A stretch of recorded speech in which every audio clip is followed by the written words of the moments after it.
ओम क्रिया बाबाजी नमः। ओम श्री मात्रे नमः।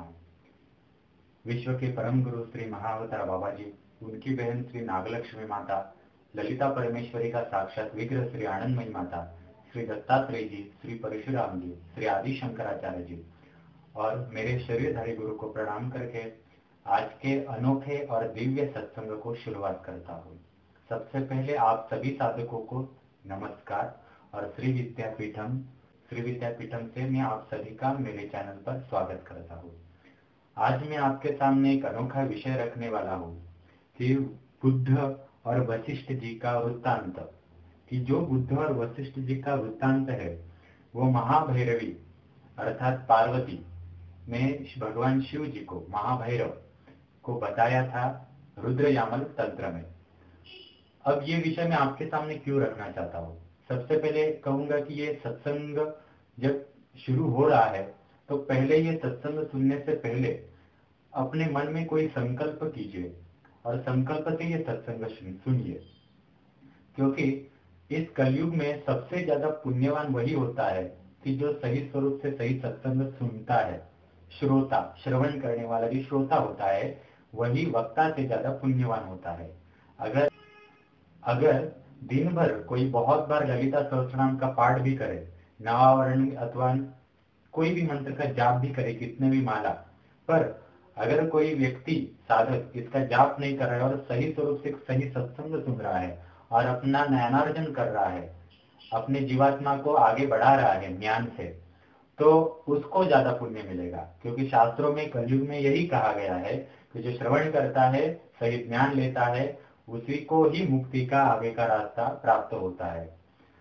तो इसलिए मैं आपको कहना चाहता हूँ कि सत्संग शुरू करने से पहले आप अपने भौतिक हो या आदि भौतिक हो या फिर आध्यात्मिक हो, कोई तो संकल्प कीजिए और ये पूरा जो सत्संग है वो सुनिए। आज का सत्संग बहुत दिव्य है, थोड़ा लंबा हो सकता है, पर ये सत्संग अत्यंत अत्यंत महत्वपूर्ण है। क्योंकि बहुत लोग हम आसपास देखते हैं कि श्री विद्या की साधना करते हैं, श्री विद्या बगलामुखी की साधना करते हैं, धूमावती मातंगी की साधना करते हैं, कुछ तारा माता प्रत्यंगिरा, नील तारा सरस्वती, इनकी साधना करते हैं। कोई लोग होते हैं चामुंडा देवी की साधना करते हैं, प्रत्यंगिरा देवी की साधना करते हैं, सुदर्शन विद्या की साधना करते हैं, नृसिंह विद्या की साधना करते हैं।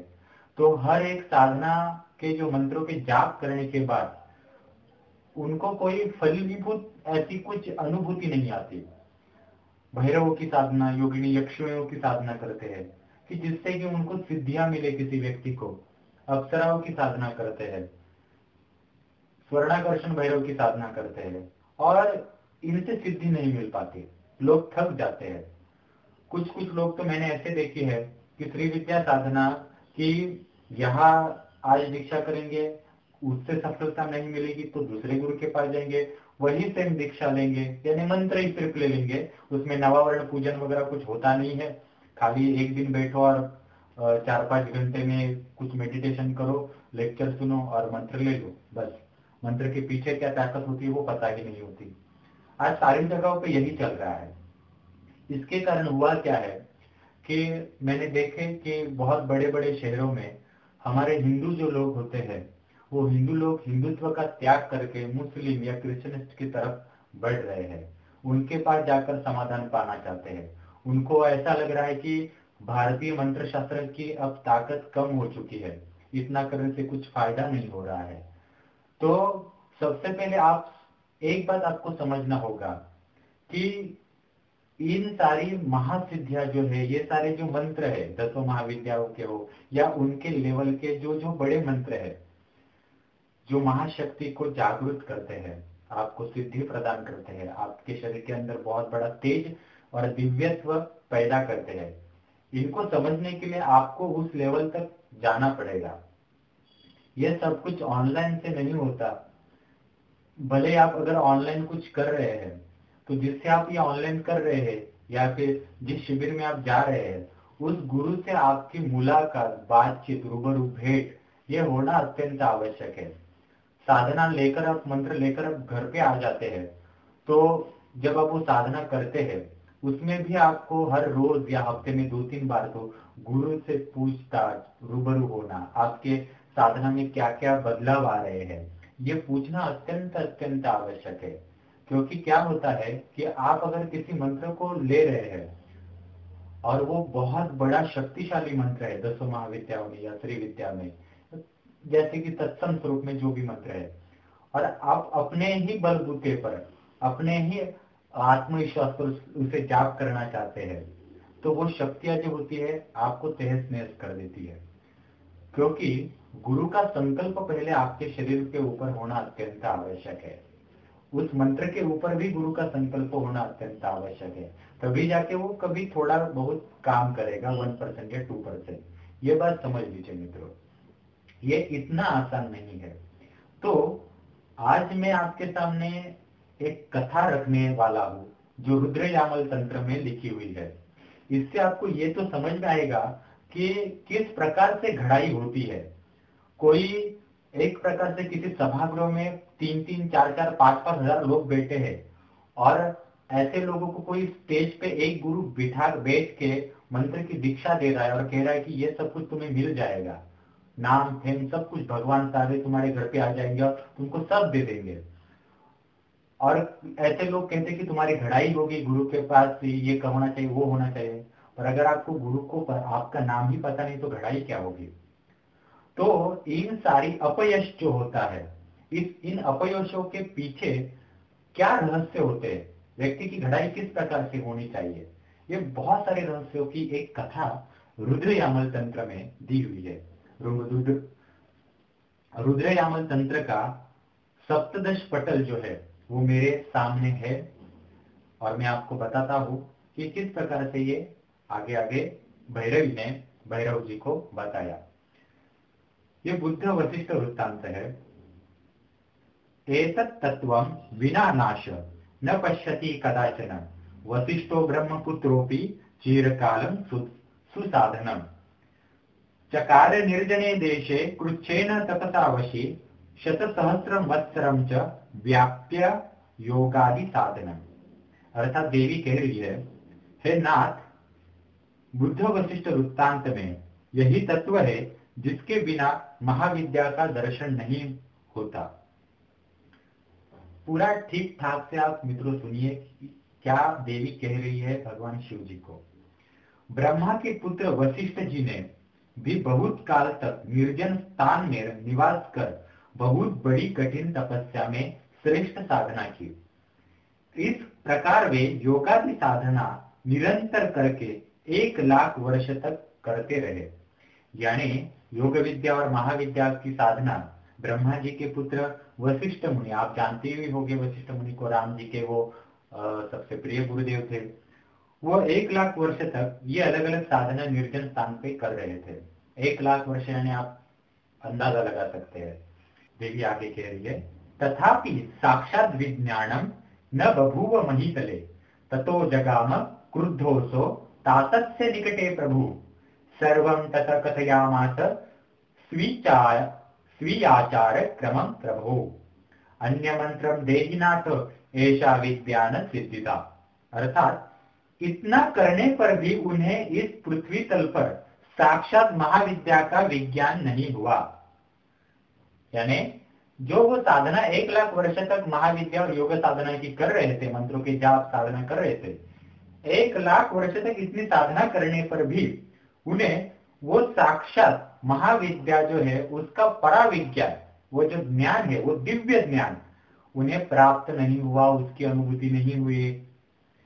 तब सर्वसमर्थ वशिष्ठ ऋषि क्रुद्ध होकर अपने पिता ब्रह्मदेव के पास आ गए।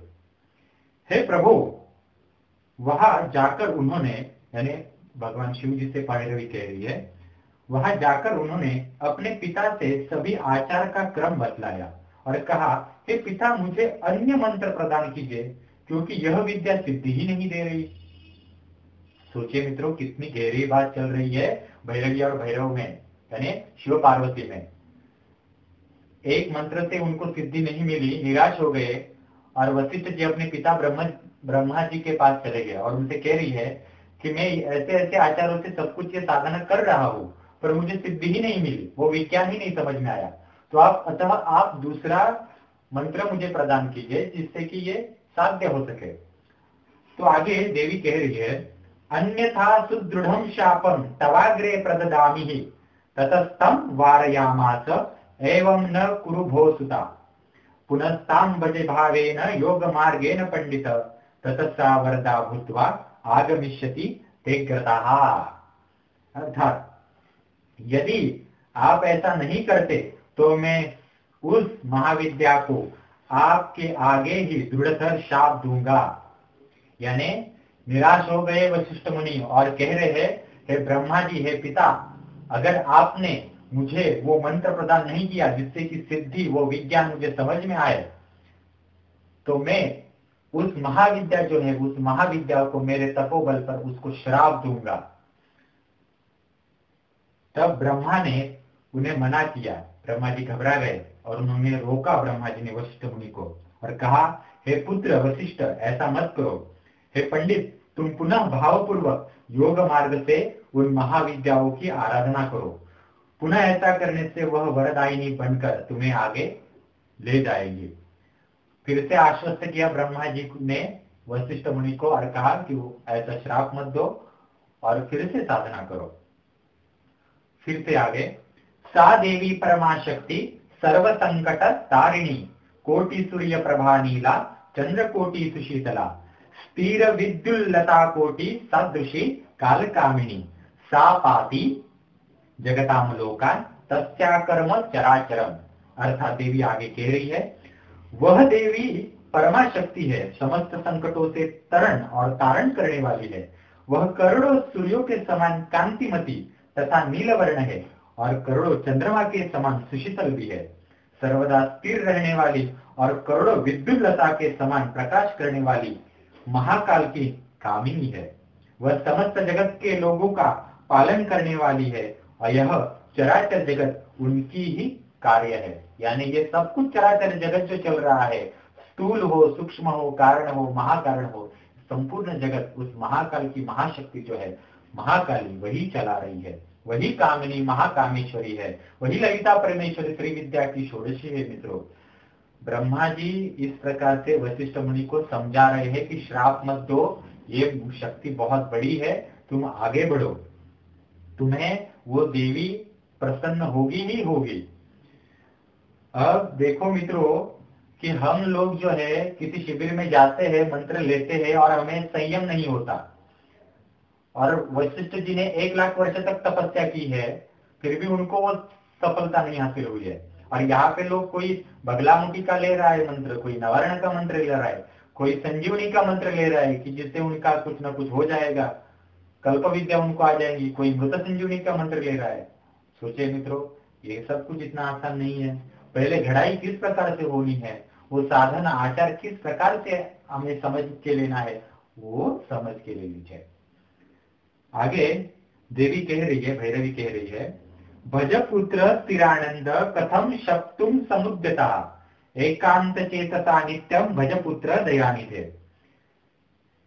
ब्रह्मा जी आगे कह रहे हैं, हे स्थिरानंद वशिष्ठ, हे पुत्र, तुम उन्हीं का भजन करो, उन्हें शाप देने के लिए क्यों उद्यत हो। हे दयानिधे, हे पुत्र, तुम मन को एकाग्र कर निरंतर उस शक्ति का भजन करो। आगे, तस्यादर्शनमेव हि अवश्य समवाप्यसि एतत् श्रुत्वा गुरुर्वाक्यम प्रणम्य च पुनः पुनः। अर्थात ऐसा करते रहने से आप उनका दर्शन अवश्य प्राप्त करेंगे। अपने पिता ब्रह्मा की इस बात को सुनकर वेदांत वेत्ता परम पवित्र इंद्रियों को वश में रखने वाले वशिष्ठ जी बारंबार उन्हें प्रणाम कर समुद्र के किनारे गए। वहां जाकर उन्होंने पुनः 1 सहस्त्र वर्ष पर्यंत नियम पूर्वक देवी के श्रेष्ठ मंत्र का जाप किया, जो उन्हें पहले वो मंत्र की दीक्षा मिली थी, और 1 लाख वर्ष तक उन्होंने तपस्या की थी। वही मंत्र का और 1 सहस्त्र वर्ष तक देकर उन्होंने अपना समय देकर जाप किया। आगे भैरवी भैरव को कह रही है, आदेशोपि न बभूव ततः क्रोधो परो मुनि व्याकुलात्मा महाविद्या वशिष्ठ शक्तुमुद्यता चिरा द्विरा चम्य महाशाप प्रदत्तश्च सुदारुणः तैनैव मुनिना नाथ मुनेरग्रे कुलेश्वरी। तथा आगे कह रही है देवी, इतना कहने पर भी जब देवी का कोई संदेश भी नहीं प्राप्त हुआ, यानी 1 लाख वर्ष के बाद 1 सहस्त्र वर्ष उन्होंने तप में निकाले, फिर भी देवी वहां प्रकट नहीं हुई, देवी का कोई मैसेज नहीं आया, कोई भाव प्रकट नहीं हुआ। तब वे मुनि बहुत क्रुद्ध हो उठे और व्याकुल चित्त होकर महाविद्या को शाप देने के लिए उद्यत हो चुके। उन्होंने 2 बार आचमन किया पानी से और फिर बहुत कठिन शाप देने के लिए उद्यत हो चुके। तब ऐसा हुआ मित्रों कि ये श्राप बोलने जा रहे थे, तब वह कुलेश्वरी, वो महाशक्ति, वो दिव्य शक्ति, परम शक्ति मुनि वशिष्ठ जी के सामने आगे आकर प्रकट हो गई, खड़ी हो गई। आज गाम महाविद्या योगी नाम भयप्रदा अकारण मरे विप्र शापो दत्त सुदारुणः। योगियों को अभयदान देने वाली महाविद्या ने वशिष्ठ जी से कहा, वो प्रकट हुई थी तब, है ब्राह्मण, तुमने अकारण ही ऐसा कठिन शाप मुझे दिया है। मम सेवा न जानाति मत कुलागम चिंतनम कथम योगाभ्यास वशात मत पदाम्भोज दर्शनम प्राप्नोति मानुषो देवे मन ध्यानम दुखम यह कुलार्थी सिद्ध मंत्री मद वेदाचार निर्मलः ममैव साधनम पुण्यम वेदा नाम त्यगोचरम बौद्ध देशे थर्व वेदे महाचिने तदा वज्र। अर्थात वो जो प्रकट हुई महादेवी आगे कह रही है वशिष्ठ मुनि को, तुम न तो मेरी सेवा का विधान जानते हो और न मेरे कुलागम के चिंतन का प्रकार ही जानते हो। कोई भी मनुष्य योगाभ्यास मात्र से मेरे चरण कमलों का दर्शन किसी प्रकार प्राप्त कैसे कर सकता है। देवताओं में मन द्वारा किया गया ध्यान सुख का कारण होता है। सिद्ध मंत्र और मेरे वेद का स्वच्छ रूप से आचरण करने वाला शक्ति मार्ग का अधिकारी तो वेद से भी अगोचर मेरा ही साधन करता है, जो महापुण्यदायक है। अतः यदि तुम मेरी साधना चाहते हो तो अथर्व वेद वाले बौद्ध देश के बौद्धों का यानी बुद्धों का जो देश है, वहां महाचिन देश में जाओ, तुम्हें आगे का वही रास्ता मिलेगा। अर्थात देखिए मित्रों, यहाँ देवी कह रही है कि तुम ये जो योगाभ्यास से मुझे प्राप्त करना चाहते हो, पर तुम्हें किस प्रकार से प्राप्त करना है, वो कुलागम चिंतन करने का तरीका, वो विधि ही तुम्हें पता नहीं है, और इतने गलत प्रकार से तुम मुझे ध्यान पूर्वक पाना चाहते हो, तुम्हें कैसे प्राप्त हो सकती हो।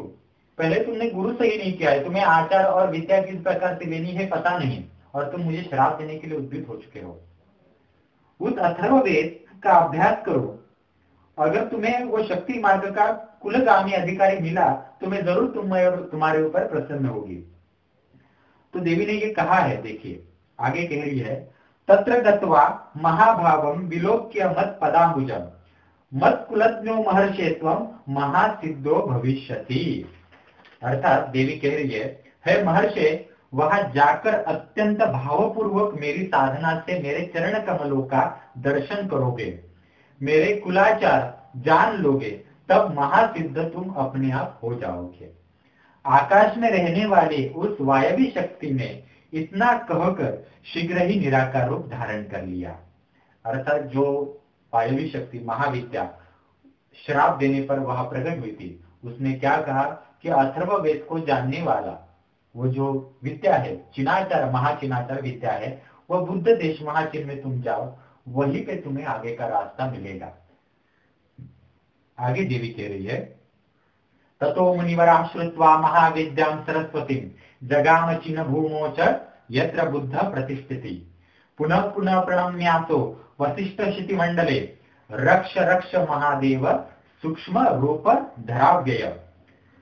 देवी कह रही है, यानी भैरवी आगे कह रही है भैरव जी को, तदनंतर उन श्रेष्ठ महामुनि वशिष्ठ ने महाविद्या सरस्वती के द्वारा कहे गए उन वाक्यों को सुनकर फिर वे चीन देश को चलने के लिए गए, जहां बुद्ध प्रतिष्ठित थे। महामुनि वशिष्ठ ने उस देश में जाकर बारंबार प्रणाम कर कहा, हे सूक्ष्म रूप, हे अव्यय, हे महादेवी, मेरी रक्षा करो, मेरी रक्षा करो। मैं सबसे पहले आपको कहना चाहूंगा मित्रों, यहाँ बुद्ध का जो शब्द और वर्णन आया है चीन में, तो बुद्ध मतलब ये गौतम बुद्ध नहीं। बुद्ध जो है वो एक प्रकार से हम कह सकते हैं वो पद है, जैसे कि महामंडलेश्वर एक पद होता है, उस पे अलग अलग नाम के महामंडलेश्वर बॉडी के रूप में आके चले जाते हैं। तो वैसे ही बुद्ध एक पद है, वहां पे अलग अलग मुनि आते हैं और चले जाते हैं। जैसे कि व्यास जो है, व्यास एक गादी है, वो उस गादी के ऊपर हर एक ज्ञानी पुरुष आता है, उसको व्यास मुनि ही कहा जाता है। व्यक्ति अपना कार्य छोड़ के वो गादी छोड़ के चला जाता है, वहां पे दूसरा व्यक्ति आता है और उसे व्यास कहा जाता है। वैसे ही बुद्ध जो है वो गादी है। तो इस प्रकार से आप गौतम बुद्ध ही है इस प्रकार से मत लीजिए। तदनंतर आगे बता रहा हूं, अतिदीनम वशिष्ठम मां सदा व्याकुल चेतसम ब्रह्मपुत्रो महादेवी साधना याजगामच सिद्धि मार्गम न जानामि वेद मार्ग परोहर तवाचारम समालोक्य भयनि संति में हृदय। यानी वो प्रार्थना कर रहे हैं उस महाविद्या से चीन देश में जाकर, मैं अत्यंत दीन वशिष्ठ हूँ तथा सर्वदा मंत्र साधन के लिए चित्त से व्याकुल रहने वाला हूँ। ब्रह्मदेव का पुत्र हूँ तथा महादेवी की आराधना करने के लिए मैं यहाँ आया हूँ। हे हर, मैं सिद्ध मार्ग को नहीं जानता क्योंकि मैं वेद मार्ग में परायण रहने वाला हूँ। आपके सिद्धि मार्ग को देखकर मेरे हृदय में अनेक भय उत्पन्न हो रहे हैं। तो आगे तन्नाशय मम क्षिप्रम दुर्बुद्धि भेदगामिनी वेद बहिष्कृतम कर्म सदाते चालये प्रभो। इसलिए मैं भेद में पड़ी हुई मेरी दुर्बुद्धि का शीघ्र ही विनाश कीजिए। हे प्रभो, अब मैं आपके वेद परिष्कृत मार्ग का सर्वदा प्रचार करूंगा। मध्य मांस तथा अंगना सेवन का यह कौन सा प्रकार है जिससे यह नग्न रहने वाले रक्तपाई सभी जन श्रेष्ठ तथा सिद्ध हो जाते हैं। यानी उस शक्ति को वशिष्ठ जी बता रहे हैं।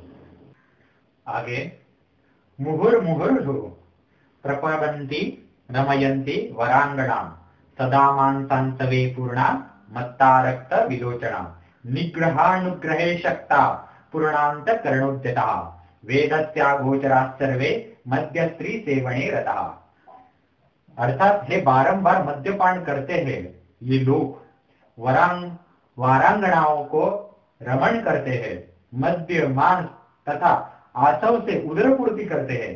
इनके नेत्र मद्य से निरंतर लाल है तथा उन्मत्त वेश धारण किए रहते हैं। ये निग्रह और अनुग्रह, कोप तथा प्रसाद में समर्थ है। ये अंतःकरण से परिपूर्ण है। ये मद्य एवं स्त्री सेवन में सर्वदा निरत है, जो वेद में सर्वथा परे है। वेद बहिष्कृत को देखकर, मित्रों आगे कहा है, इत्युवाच महायोगी दृष्ट्वा वेद बहिष्कृतम प्राज्जलि विनया विष्टो वदचैतत कुलम प्रभो। अर्थात वेद बहिष्कृत को देखकर, यानी ये सारे पंचमाकार के विषय मद्य मांस मदिरा वारांगना सब कुछ, ये वेद बहिष्कृत को देखकर महायोगी वशिष्ठ ने हाथ जोड़कर विनय वेश धारण करते हुए बुद्ध से कहा। उन्हें वो बुद्ध मिले थे चीन देश में और वहां सब पंचमाकार चल रहा था। उन्होंने जब कभी देखा ही नहीं और ये सब कुछ उनमें भाव प्रकट हो गए। तो वो बुद्ध से कह रहे हैं कि हे प्रभु, आप इसका कारण कहिए कि यह कुल मार्ग क्या है, ये पंचमाकार कुल मार्ग है। हे पावन, इनके मन की प्रवृत्ति इन कार्यों में किस प्रकार होती है, और हे प्रभु, वेद कार्य के बिना इन्हें किस प्रकार सिद्धि प्राप्त हो जाती है। यानी वेद कार्यों के बिना ये जो महाविद्या चिनाचार क्रम है, इसकी प्राप्ति किस प्रकार से हो सकती है, ये पूछ रहे हैं। मित्रों अब यहाँ तो अब ये सत्संग रोक रहे हैं पार्ट 1 में। पार्ट 2 में श्री बुद्ध जी जो है वो किस प्रकार से आगे चिनाचार क्रम बता रहे हैं, हम आगे की सत्संग में आपको बताएंगे। तब तक के लिए धन्यवाद। और फिर से एक बार ये सत्संग सुनिए जिससे आपको समझ में आएगा कि घड़ाई मतलब घड़ाई होती क्या है। हर समय मार्गदर्शन के लिए आपके साथ कोई स्पिरिचुअल मोटिवेटर चाहिए मित्रों। हमारा YouTube चैनल शेयर कीजिए, सब्सक्राइब कीजिए।